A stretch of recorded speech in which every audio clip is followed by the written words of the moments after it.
Hello everyone मोर eighty नतुन भिडिओলৈ আপোনালোক সকলোকে স্বাগতম জনাইছো।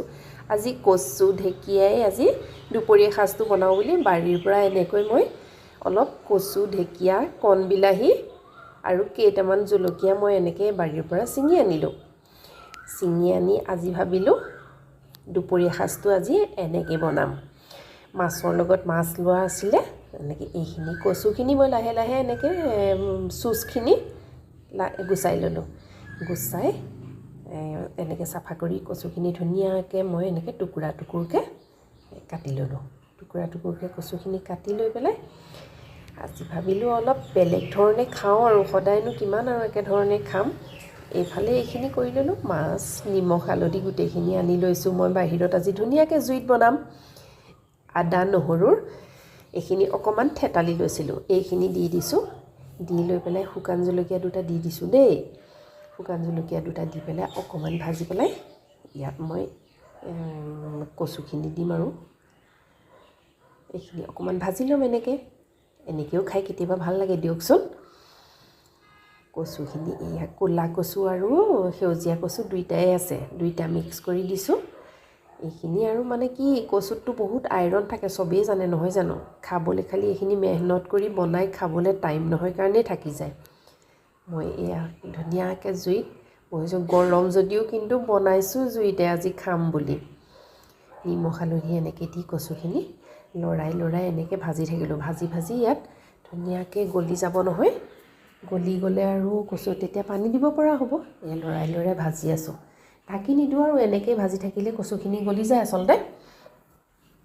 এইখিনি ভাজি আছোঁ। ইয়াতে মই কণ বিলাহী দি দিলোঁ আৰু এই কেঁচা বিলাহী দুটা আছিলে। কেঁচা বিলাহী দুটা দি দিছোঁ। কেঁচা বিলাহীকেইটা অলপ টেঙা টেঙা হয়। এইখিনি একদম গলিয়ে গ'ল। এইখিনি বনাই আছোঁ। গৰম কিন্তু বহুত উঠিছে, তথাপিতো জুইত বনাইছোঁ আৰু আজি খাম বুলি। তাৰপিছত পানী দি দিলোঁ। পানী দি পেলাই মই কিন্তু আজি মাছ মানে কি কৰিম জানেনে, কেঁচাকৈ দিছোঁ মাছটো, ফ্ৰাই নাই কৰা। কেঁচাকৈ মাছটো দি পেলাই আজি খাই চাওঁচোন কেনেকুৱা লাগে। কেঁচা মাছ কিপিচ এনেকৈ ধুনীয়াকৈ দি দিলোঁ।